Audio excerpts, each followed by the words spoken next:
Entretien spécial.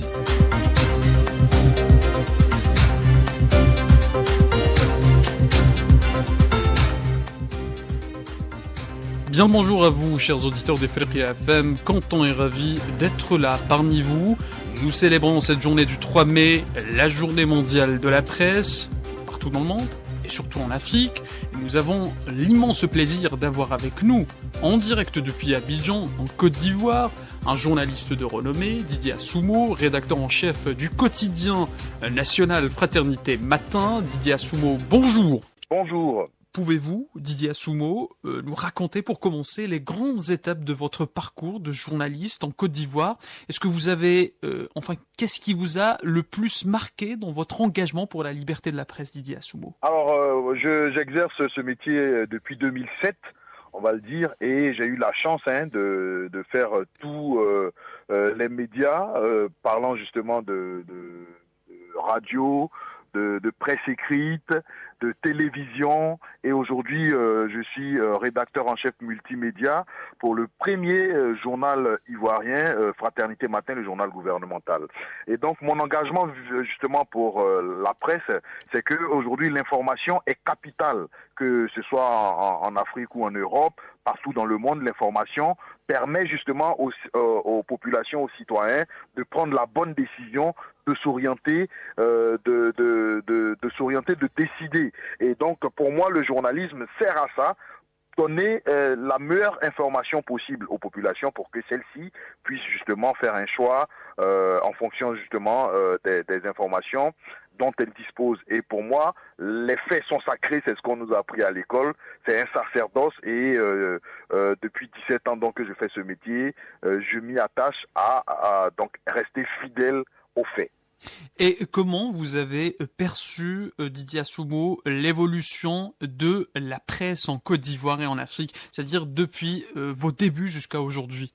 Alors, on peut le dire, on peut dire que c'est mitigé, parce que en Côte d'Ivoire, par exemple, les ventes des journaux ont baissé de 36% entre juin 2022 et juin 2023, selon l'autorité nationale de la presse. Donc, seuls 2 quotidiens, Fraternité Matin et Le Nouveau Réveil, ont pu vendre en moyenne plus de 1000 exemplaires par jour. C'est dire simplement, la situation est permettez-moi l'expression, catastrophique, en tout cas au niveau de la presse écrite. Et je mitigé, pourquoi ? Parce que à côté de la presse écrite, il y a la télévision. Depuis 5 ans, la Côte d'Ivoire a libéralisé les chaînes de télévision, et nous avons en ce moment en Côte d'Ivoire 4 chaînes de télé privées. Donc ça, c'est une avancée notable. Quand nous on sortait de l'école en 2007, il y avait une seule chaîne de télé. Donc trouver un emploi comme journaliste à la télé était quasi difficile. Aujourd'hui, il y en a 5 chaînes de télé avec les web TV. Donc à ce niveau, il y a une évolution. Au niveau du digital également, on connaît une évolution avec des sites d'information en ligne qui chaque jour se créent et qui permettent également aux journalistes d'aborder une nouvelle façon de travailler, notamment avec le fact-checking qui est, entre autres, un grand genre aujourd'hui journalistique. Donc, pour parler de bilan, on va dire, la presse écrite connaît un déclin, mais au niveau de la télévision, de la presse numérique et les médias même traditionnels, notamment les médias de la presse écrite, ont commencé à se digitaliser. Donc, on commençait à lancer des sites d'information en ligne pour dire simplement que on s'adapte malgré les difficultés qu'on connaît en Côte d'Ivoire. Alors, Didier, vous avez parlé de l'ère numérique, du digital et la presse en Afrique. À l'ère numérique et des réseaux sociaux, la circulation de l'information évolue très vite. Vous l'avez mentionné, Didier Assoumo. Quels sont, selon vous, les principaux défis auxquels sont confrontés aujourd'hui les journalistes africains ? Alors, l'ère du digital a totalement bouleversé notre monde, donc le monde de la presse, on ne le dira pas autrement. Et comme j'ai dit, on essaie de s'adapter. Les défis, c'est la crédibilité. Les défis, c'est l'instantanéité. Aujourd'hui, le digital, l'information, elle est virale. Et comme le journaliste doit collecter, découper, traiter avant de diffuser. À l'ère du digital, on n'a pas ce temps-là. Malgré le fait qu'on doit informer, il y a cette contrainte. Est-ce que je respecte donc l'éthique et la déontologie en respectant toutes les étapes avant de diffuser une information, ou est-ce que je la diffuse instantanément sans prendre le temps de la vérifier? Voilà pourquoi je dis que les défis aujourd'hui, les défis sont liés à la crédibilité de l'information, à la lutte contre la désinformation. J'ai parlé tout à l'heure de fact-checking, qui est devenu presque un nouveau genre journalistique. Et donc l'ère du numérique fait que l'information est diffusée en temps réel. Et l'information, on peut parler même d'infobésité, tellement il y a d'informations. Et donc les journalistes doivent s'adapter, malgré cette nouvelle donne, à respecter, à rester fidèles à l'éthique et à la déontologie, mais également les populations. On parle de plus en plus d'éducation aux médias dans les écoles. On doit enseigner de plus en plus donc l'éducation aux médias pour permettre aux populations de distinguer le vrai du faux en ce qui concerne l'information diffusée sur Internet, parce que aujourd'hui, avec l'intelligence artificielle, avec les deepfakes, ce n'est pas évident pour un citoyen lambda de distinguer le vrai du faux. Voilà pourquoi le journaliste professionnel doit rester collé à l'éthique et à la déontologie, même si on est à l'ère du numérique. Et également, les populations doivent être au fait de l'éducation aux médias pour pouvoir distinguer donc le vrai du faux en ce qui concerne l'information diffusée sur la toile. Alors, très bien Didier Assoumo. Autre chose, hein, vous parlez de la désinformation, c'est un réel problème, la désinformation, les guerres de 4e, 5e génération qui impactent notre continent africain. Ifriqiya FM, qui est un média 100% africain, fait par des Africains, pour des Africains, qui souffle sa deuxième bougie cette année, le 3 mai, à l'occasion de la Journée internationale de la presse.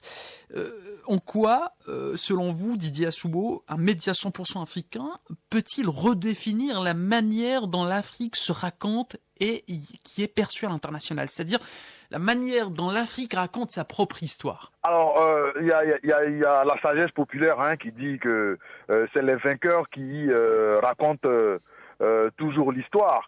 Et en général, elle peut être tronquée puisque on n'a pas toujours donc la deuxième version.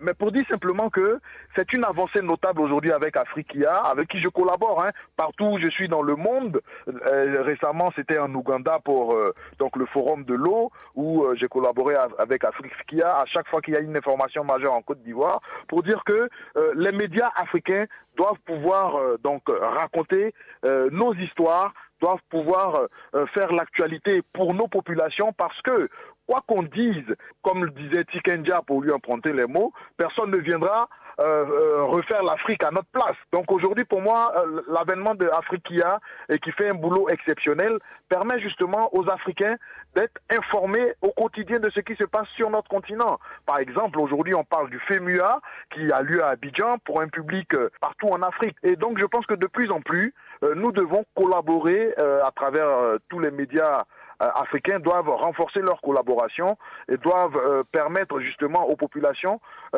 donc d'être informées. Au niveau des principes de l'information, il y a la loi de la proximité.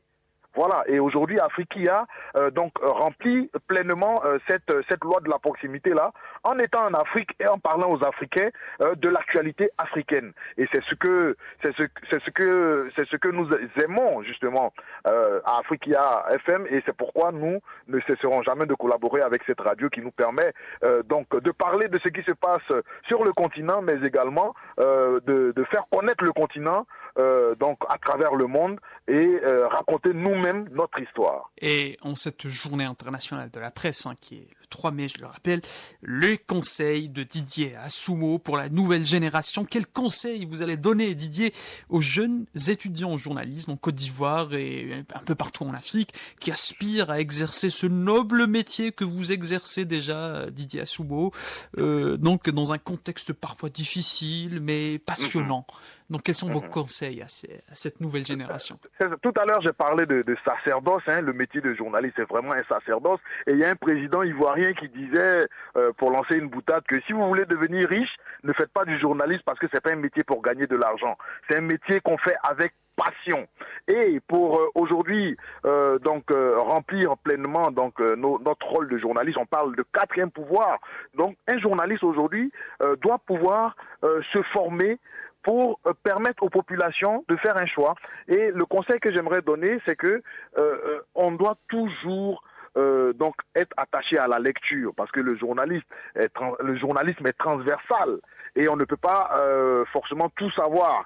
Et pour pouvoir être à niveau, il ne faut jamais cesser de lire, de se documenter sur tous les sujets. Je crois que c'est un gage donc de performance. Et puis, rester fidèle aux faits. Voilà, les faits sont sacrés, les commentaires sont libres. Pour être un bon journaliste, il faut véritablement s'accrocher aux faits. Et le journaliste est un métier noble. Le journaliste est un métier qui permet justement aux populations de s'orienter, de se décider et de faire le bon choix. Et voilà pourquoi un bon journaliste est toujours utile à nos sociétés, surtout en Afrique, où le journalisme peut contribuer justement à faire émerger notre continent. Merci Didier Assoumo, je crois que vous avez tout dit. Merci encore une fois d'avoir répondu à mon invitation et d'avoir répondu aussi à mes questions. Je rappelle que vous êtes journaliste et rédacteur en chef d'un journal gouvernemental en Côte d'Ivoire. Je vous remercie encore une fois et je cède le micro. Voilà, merci Didier. Merci beaucoup, infiniment. c'est toujours un plaisir en tout cas de collaborer avec vous.